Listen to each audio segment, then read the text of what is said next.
Happy Friday po sa ating lahat. Ako si Benison Estareja. Nakapasok na po ng Philippine Area of Responsibility yung ating minomonitor na low pressure area dito sa may Pacific Ocean as of 2 in the morning. And as of 3 a.m. ay nasa 945 kilometers ito silangan ng Visayas. Base sa ating latest analysis po, kung kahapon mababa pa yung tsansa na ito yung maging isang ganap na bagyo.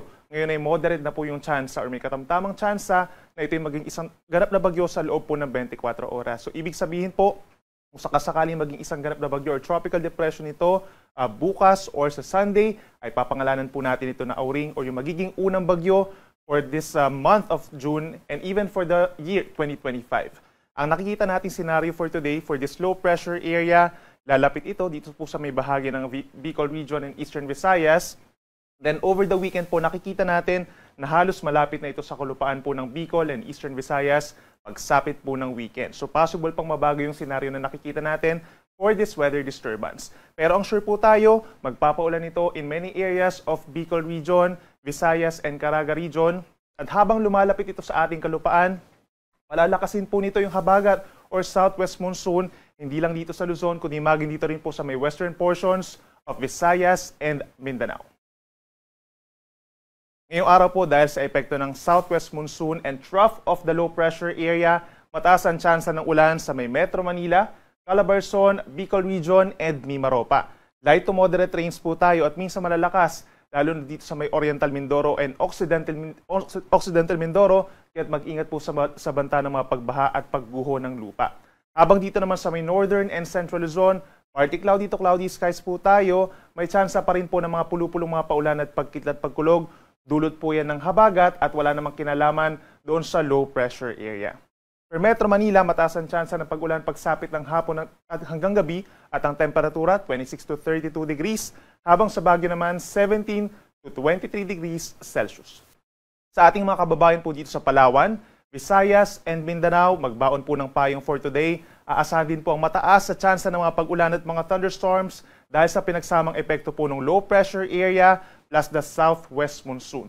So itong mga areas kagaya ng Caraga Region, Eastern and Central Visayas, Northern Mindanao and Davao Region, yung trough ng low pressure area, may dala pong kalat-kalat na ulan and thunderstorms, habang dito sa may western portion, sa may Zamboanga Peninsula, Bangsamoro Region, Soxargen, Western Visayas, Negros Island and Palawan, light to moderate with at times heavy rains po.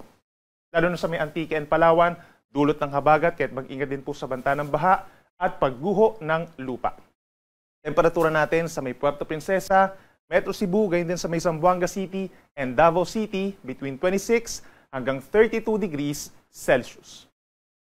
Para naman sa maglalayag nating kababayan over this long weekend, wala po tayong gale warning at least for today po. No? Nakikita natin banayad hanggang katamtaman ng taas sa mga pag-alon. Naglalaro between 0.5 hanggang 1 meter po ang taas sa mga pag-alon. At kapag meron tayong mga thunderstorms, umaabot lamang ito ng 1.5 metro. However, the moment po na lumapit itong low pressure area at posibleng maging isang tropical depression or mahinang bagyo at magtataas ng mga wind signals sa may eastern side ng ating bansa, then most likely magkakaroon na po tayo ng mga ski travel suspensions doon.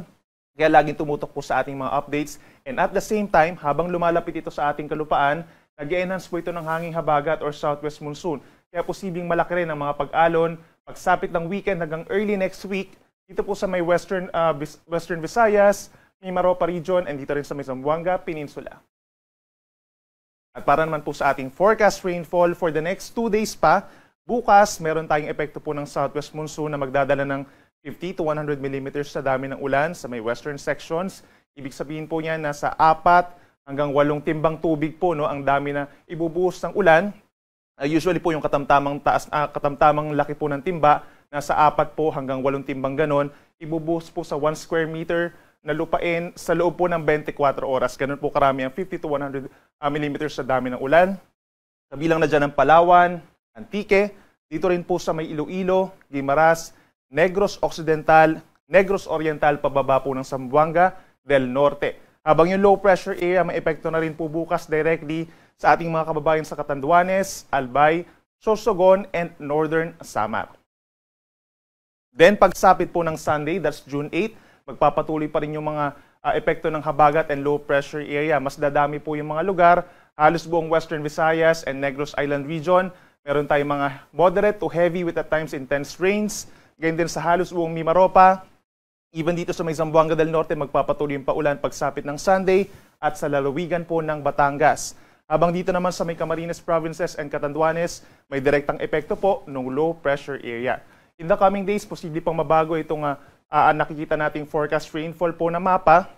Posible madagdagan pa yung mga lugar na magkakaroon ng malalakas sa mga pag-ulan at posibleng tumaas pa actually into more than 100 millimeters yung dami ng ulan per day po yan. So laging tumutok sa ating mga updates and please make sure na coordinated tayo sa ating mga local government units for possible evacuation po or rescue.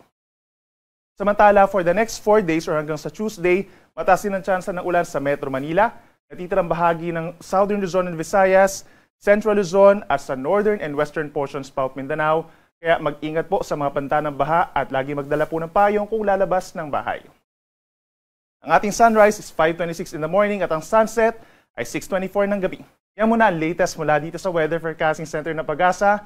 Ako muli si Benison Estareja at Eid Mubarak po sa ating mga kapatid na Muslim. Mag-ingat po tayo.